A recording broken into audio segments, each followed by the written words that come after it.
As soon as Cressida woke the next morning, she jumped out of bed and grabbed the key off her dresser.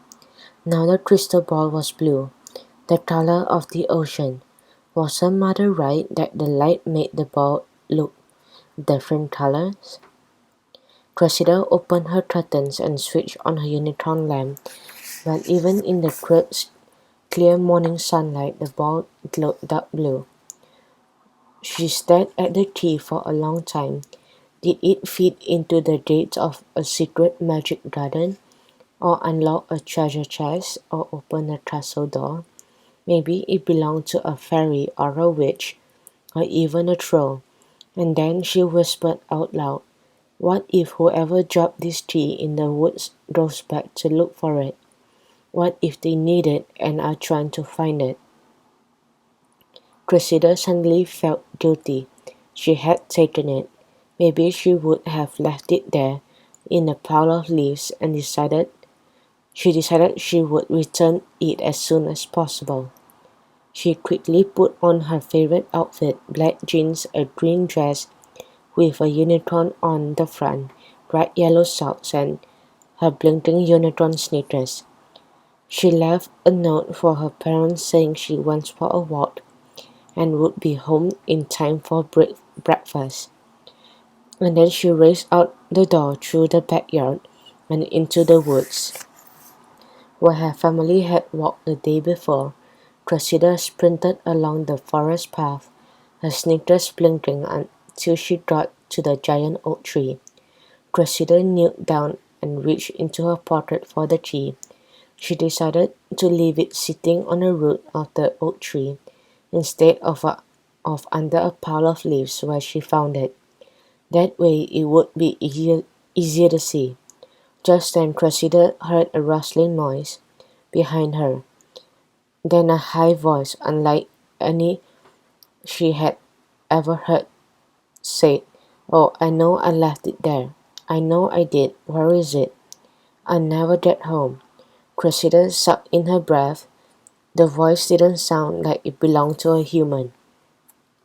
She turned around slowly, then she froze. Cressida couldn't believe her eyes. Right in front of her, 5 feet away, was what looked like a yellow pony. Its coat was the color of a buttercup, and it had gold hooves, a silky blonde mane, and a shiny gold horn. It wasn't a pony, Cressida realized as she drew in her breath. It was a unicorn. Cressida pinched herself. The unicorn was still there. She closed her eyes, counted to 5, and opened them again. The unicorn was still there. She pinched herself so hard she whispered, "Ouch!" The unicorn was still there. Cressida watched her mouth open and her eyes wide as the unicorn rummaged through the leaves with her nose and hooves. A necklace made of blue ribbon hung around the unicorn's neck. Cressida noticed a large hole in the ribbon, and she wondered if something that had been attached to the necklace was missing. "Oh, where is it?" a unicorn said again. "Are you looking for this?" Cressida asked, holding the key out in front of her. Now the ball glowed pink again. The unicorn rode up and stepped backward. With large dark eyes she looked down at the key. An enormous grin spread across her face. "The key," she winked. "Thank you." Then with her mouth she took the key from Cressida's hand. Cressida's heart skipped a beat. A unicorn's nose had just brushed against her skin. Then the unicorn froze. She looked at Cressida's narrowed eyes and dropped the key between her hooves. "Wait a minute," the unicorn said. "Can you see me?" "Of course," Cressida said. It seemed like an awfully strange question. "Are you absolutely sure?" The unicorn flickered her blonde mane and twitched her blonde tail. "Of course I'm sure," Cressida said, laughing. "You're standing right in front of me. You just touched my hand with your nose." "You can see me, you can see me." The unicorn sang, dancing in the circle and rearing up and on her hind legs. You are a human doll who believes in unicorns. Well, Cressida said, giggling. Yes, I suppose that's true. You must come back with me to the Rainbow Realm, the unicorn cried. Please say you will, and by the way, my name is Princess Sunbeam. But to where? Cressida asked.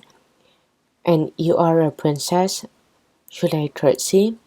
Don't bother curtsying, Sunbeam laughed. The Rainbow Realm is a magic land ruled by my sisters and me. Usually we stay away from the human world, but I have a bit of a problem.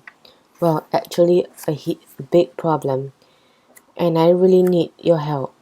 What's wrong? Cressida asked. She tried to imagine what kind of a problem a royal unicorn could have. I bet you noticed that hole in my necklace, Sunbeam said, crossing her eyes and looking down towards her chest. Sunbeam's face looked funny, but Cressida managed to nod instead of laugh. My magic yellow sapphire, which gives me my special power, is gone. Without it, I might as well be a pony with a golden horn. Sunbeam exclaimed dramatically. Now Cressida couldn't help but giggle. When she caught her breath, she asked, How did you lose your yellow sapphire? Sunbeam sighed. Well, there's this wizard lizard, his name is Ernest, who lives in our palace, and when he gets bored, he amuses himself by casting spells on the fruits and vegetables. Usually he tries to turn them different colors just for fun, but sometimes he tries to change them into spiders and flies. We've asked him to stop because his spells always goes wrong. Always, but he never listens. And so this time he accidentally cast a spell that made my yellow sapphire fly off. Now it's lost, and the only way to reverse the spell is for a human girl who believes in unicorns to find my magic gemstone and return it to my necklace. Ever since yesterday morning, I've been in your world walking right up to human dolls, and they stared through me like I'm made of air. That's because they don't believe in unicorns. You're the first one who has been able to see me. I've given up and I'm ready to go home. And when I found you while I was looking for my tea, Cressida smiled with delight. My mother keeps telling me unicorns are imaginary, but I've always known unicorns are real. My mother used to tell me humans smell funny, Sunbeam said, pushing her nose towards Cressida and inhaling loudly. Cressida suddenly wished she had taken a bath that morning. Several seconds of sniffing, Sunbeam said, My mother was wrong. You don't smell bad at all. Cressida giggled with relief. So, Sunbeam said, will you come back to the Rainbow Realm and help me find my magic gemstone?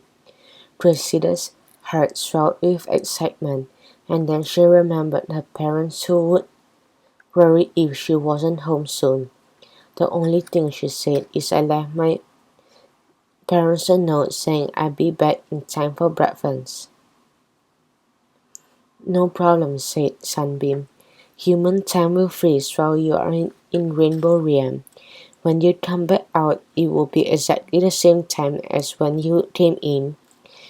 You'll be back in plenty of time for breakfast. Well, said Cressida as her heart thundered in her chest.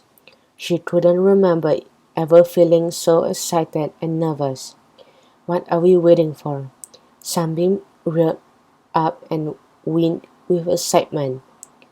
Fantastic, she said, and then she lowered down onto her knees, climbed onto my back.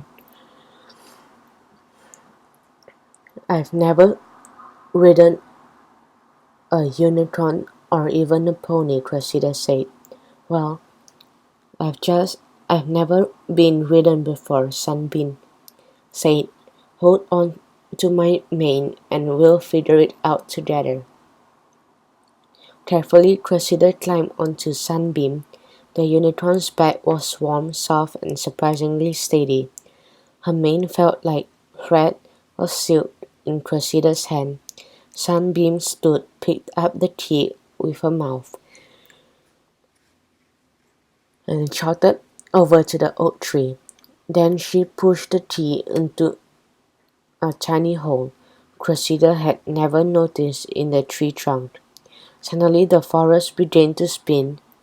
It whirled faster and faster until the trees were just green and brown blur.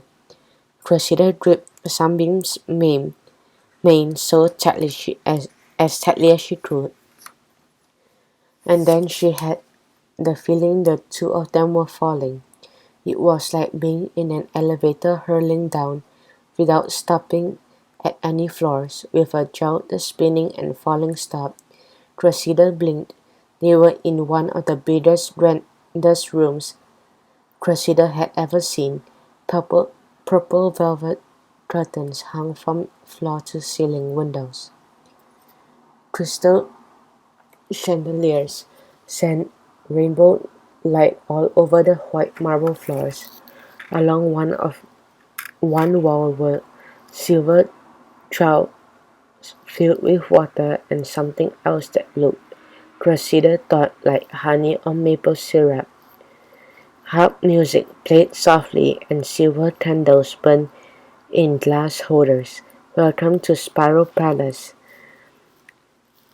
Sunbeam said.